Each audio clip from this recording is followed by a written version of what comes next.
Hey everyone, Chris here from SciFiReview.com, and we're going to talk about Skyline. Stay tuned.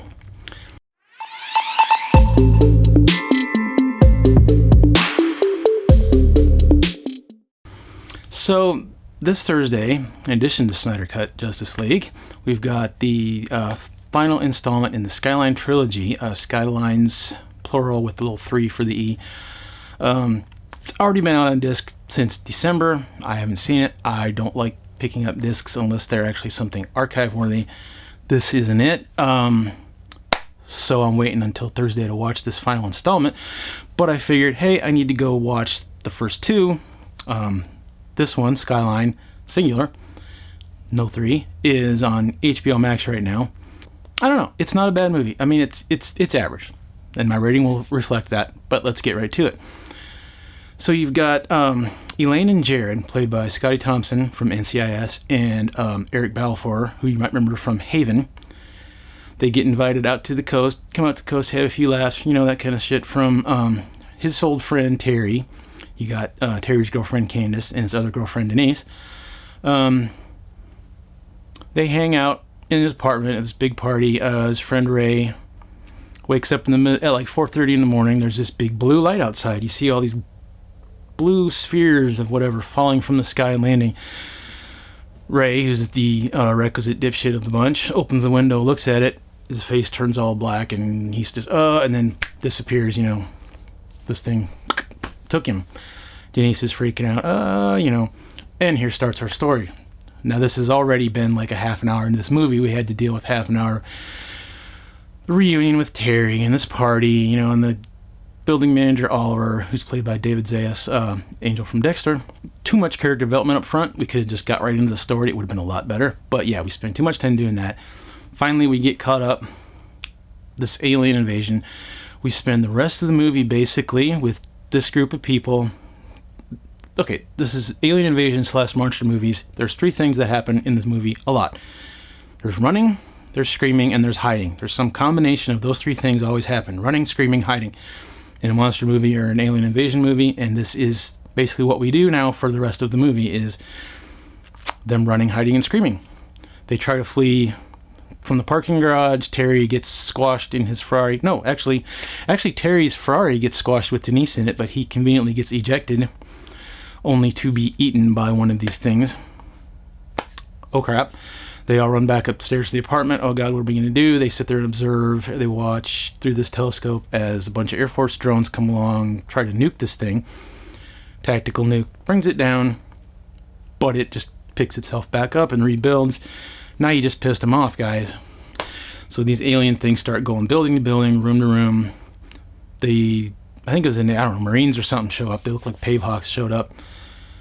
The big tank aliens start showing up, starts taking out helicopters and whatever. You got Jared and Elaine flee to the roof. You leave Oliver back in the apartment. He blows himself in one of the alien tanks up off the side of the building in a nice little gas explosion. That's basically the rest of that movie up until now. Running, screaming, hiding. Jared and Elaine, they run, they scream, they hide. Then they actually get abducted. And what happens is, Elaine's pregnant, by the way. Matters now. It doesn't matter any other time before that, but it matters now because the aliens don't suck her brain out of their head. Oh yeah, that's that. I forgot that. The aliens want people so they can literally suck their brain out of the back of their head and use that as like an interface for their suits or to power these slave suits or whatever. And it's like, oh, that was nasty. They're sitting there going, what is it doing? What is it doing? And it just rips the whole brain and spinal column out of this dude. And we're like, oh man, did we need to do that? But yeah, it's kind of a shock the first time after that. They're just going to take his brain. Whatever. They don't take Elaine's brain because of the baby. They leave her alone. However, they do take Jared's brain. Oh God, Jared's dead. But his brain is orange instead of blue. What?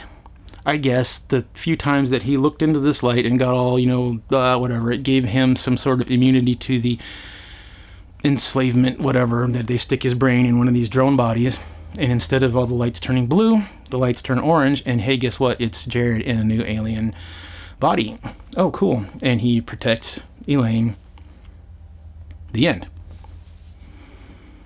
Yeah, that's it. That's the movie right there. I just I just summarized this whole movie in like 2 minutes. Running, screaming, hiding. That's the movie. I mean, but here's the thing. It's done decently. I mean, this is your average monster movie, alien invasion thing, you know, running, screaming, hiding, lots of carnage, explosions, gunshots, people getting eaten, you know, that sort of, yeah, it's all pretty average standard fare, right? Nothing really shocked me as being, oh my god, that was so cool. The effects are cool. The models, you know, it's well produced. It's the writing, okay, it's not great. But, you know, these actors aren't, you know, bargain bin actors. They're decent, you know, television actors. You know, we've seen them before. We know they're not terrible.